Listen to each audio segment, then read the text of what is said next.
दोस्तों, जो mind chatter है, जो दिमाग के अंदर हर वक्त कुछ ना कुछ चलता रहता है, जो ओवर थिंकिंग चलती रहती है, जो दिमाग के अंदर बकबक चलती रहती है, इसको किस तरह से मिटाएं, इसके ऊपर 2 तरीके मैं आप लोगों के साथ में शेयर कर रहा हूं। इसको बहुत अच्छे से समझिएगा, पूरा का पूरा साइंटिफिक प्रोसेस आप लोगों को एक्सप्लेन कर रहा हूं। मैं हूं आपका दोस्त डॉक्टर कन्हैया, बीकानेर, राजस्थान से। विद एग्जाम्पल, विद कहानी मैं आप लोगों को समझाने वाला हूं, समझिएगा। सबसे पहला जो तरीका है, अगर हम चाहते हैं कि हमारा माइंड चैटर रुके, हमें किसी भी प्रकार की दिमागी बकबक से फ्री होना है, मेंटल डायरिया से फ्री होना है, तो सबसे पहला जो तरीका है वो है कि जो हमारी जो परिभाषा है, हमारी जो परिभाषा है किसी भी काम को लेके, किसी भी चीज़ को लेके, उस परिभाषा को किसी दूसरे के ऊपर थोपे ना। जैसे हम हमारी परिभाषा की रेस्पेक्ट करते हैं, उसी तरह से दूसरे की जो अपनी परिभाषा है उस परिभाषा की रेस्पेक्ट करें, अपनी परिभाषा उसके ऊपर थोपे नहीं।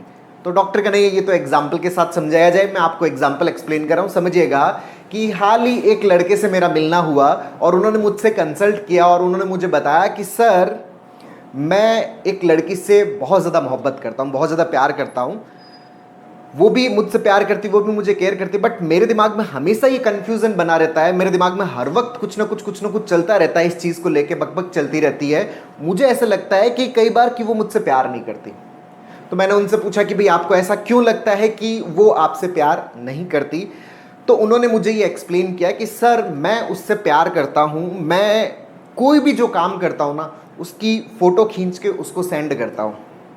मैं अगर खाना खा रहा हूँ तो खाना मैंने क्या खाया है, खाने के अंदर कौन सी सब्जी है, कितनी चपाती मैंने खाई है, मैंने रायता लिया है या नहीं लिया, उन सब की फ़ोटोज़ खींच के मैं अपनी गर्लफ्रेंड को भेजता हूँ। मैं मार्केट गया तो मार्केट के अंदर मैं कौन सी शॉप के ऊपर गया, वहाँ पे मैंने क्या ख़रीदा, उसकी फ़ोटो खींच के मैं अपनी गर्लफ्रेंड को सेंड करता हूँ। बीच मार्केट से भी मैं मेरी फ़ोटो खींच के मैं मेरी गर्लफ्रेंड को सेंड कर देता हूँ। और मैं कहीं पर भी किसी भी पार्टी में जाता हूँ, अपने दोस्तों के साथ जाता हूँ, कहीं पर भी जाता हूँ, अपने पेरेंट्स के पास में भी बैठता हूँ, मैं हर एक चीज़ की फ़ोटो है मैं अपनी गर्लफ्रेंड को सेंड करता हूँ। और ये सारी की सारी चीज़ें मैं इसलिए करता हूँ क्योंकि मैं उससे प्यार करता हूँ। और मैं ये चीज़ें करता हूँ लेकिन वो नहीं करती, इसलिए मुझे ऐसा लगता है कि वो मुझसे प्यार नहीं करती। मतलब मैं ये सारी चीज़ें कर रहा हूँ, यही क्या है, प्यार है। वो ऐसा नहीं कर रही, इसका मतलब वो मुझसे प्यार नहीं करती। यहाँ पर ये क्या मिस्टेक की जा रही है, यहाँ पर ये गलती की जा रही है कि जो प्यार की जो हमने हमारे दिमाग में जो परिभाषा बना ली, उस परिभाषा में सामने वाले को क्या किया जा रहा है, फिट किया जा रहा है, उसके ऊपर थोपा जा रहा है। यहाँ पे इस चीज़ को बहुत अच्छे से समझिएगा। एक तो है प्यार, एक तो है लव, और दूसरा है एक्सप्रेशन ऑफ लव। एक तो है लव और दूसरा है एक्सप्रेशन ऑफ लव। लव जो है वो तो सबका सिमिलर ही, लव की जो फीलिंग है वो तो सबके लिए सेम ही होती है, लेकिन जो एक्सप्रेशन ऑफ लव है वो सबके अलग अलग होते हैं, वो सबके डिफरेंट डिफरेंट होते हैं। जैसे समझिए इस चीज को कि जैसे एक तो होती है भूख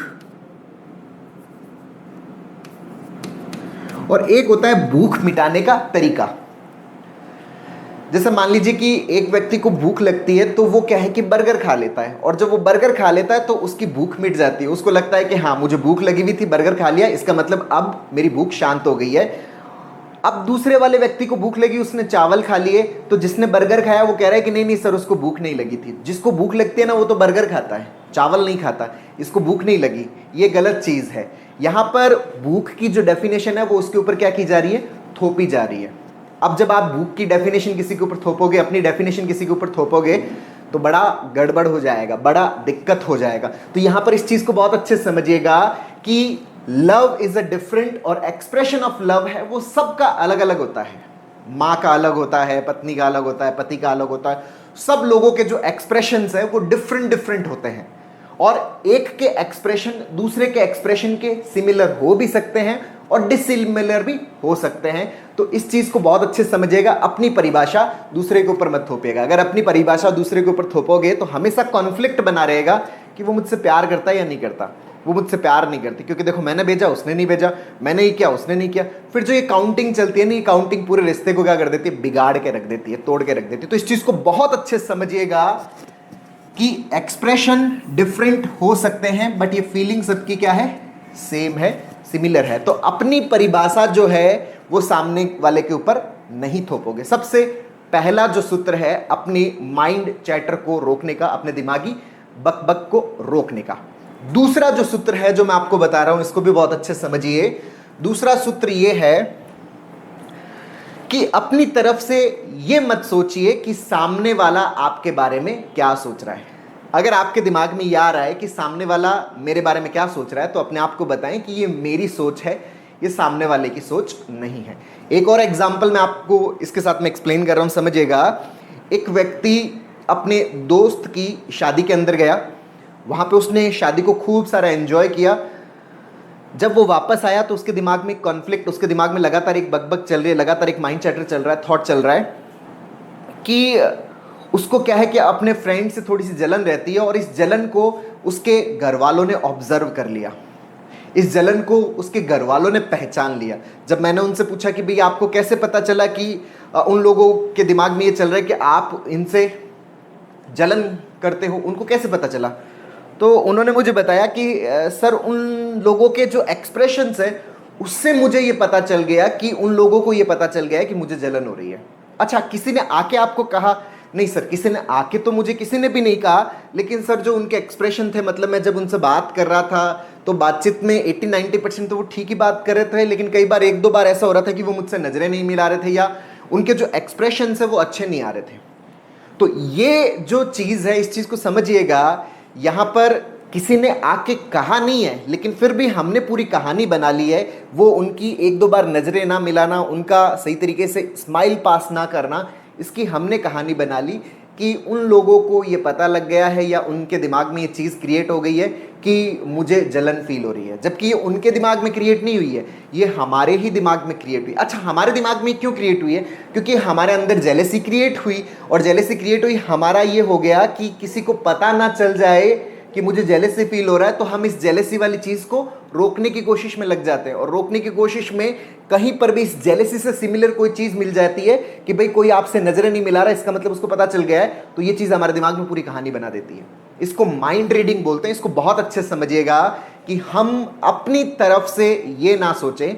अगर हमारे दिमाग में ये सोच आ भी रहा है ना, तो हम इसको एक्सप्लेन करें, इसको डिस्प्यूट करें, यहाँ पर सीबीटी की प्रैक्टिस करें, कॉग्निटिव बिहेवियरल थेरेपी का अभ्यास करें कि मुझे ये कैसे पता चला कि मेरे जो आसपास वाले हैं उनको ये पता चल गया कि मुझे जेलसी फील हो रही है। किसी ने आके मुझे कहा क्या? नहीं, किसी ने नहीं कहा, तो लेकिन उन्होंने नज़रें नहीं मिलाई, वो स्माइल पास के। नज़रें ना मिलाने के बहुत सारे मतलब होते हैं, स्माइल पास ना करने के बहुत सारे मतलब होते हैं, लेकिन हम वही मतलब ना निकालें जो हमारे दिमाग में चल रहा है। इसको डिस्प्यूट करें। अगर हम इसको सही तरीके से डिस्प्यूट करना सीख जाएंगे, अपने आप को एक्सप्लेन कर देंगे कि नहीं, ये मेरा विचार है, ये उन लोगों का विचार नहीं है, ये सिर्फ और सिर्फ मेरी माइंड रीडिंग है, इसके अलावा कुछ नहीं है। अच्छा, इसके साथ में जो एस्केपिज्म वाला पार्ट है वो भी हम ना करें। जब हमारे दिमाग में ये थॉट आ रहा है कि नहीं, उन लोगों को पता चल गया, फिर हम उन लोगों से क्या कर लेते हैं, दूरी बनाने की कोशिश करने लग जाते हैं।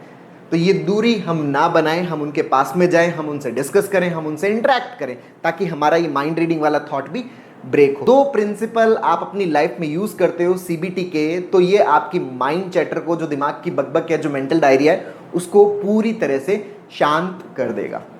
तो दोस्तों, उम्मीद करता हूं आपको ये वीडियो पसंद आया होगा। नीचे कमेंट बॉक्स में लिखकर जरूर बताइएगा। दोस्तों, माइंड चैटर को और बेहतर तरीके से समझने के लिए और बेहतर तरीके से अंडरस्टैंड करने के लिए, अपने दिमाग को बहुत अच्छे से समझने के लिए, अपने परसेप्शंस को, अपने थॉट प्रोसेस को बहुत ही बेहतरीन तरीके से समझने के लिए हमने एक स्टेप बाय स्टेप लर्निंग का कोर्स लॉन्च किया हुआ है, जिसका लिंक नीचे डिस्क्रिप्शन में है।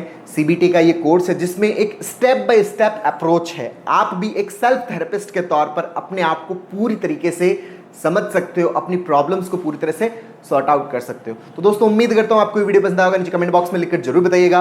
और अब तक यदि आपने मेरे यूट्यूब चैनल DRK TV को सब्सक्राइब नहीं किया तो प्लीज उसे सब्सक्राइब करें, ताकि मेरे नए वीडियो नोटिफिकेशन आप तक सबसे पहले पहुंचे। बहुत बहुत धन्यवाद दोस्तों। जय हिंद, जय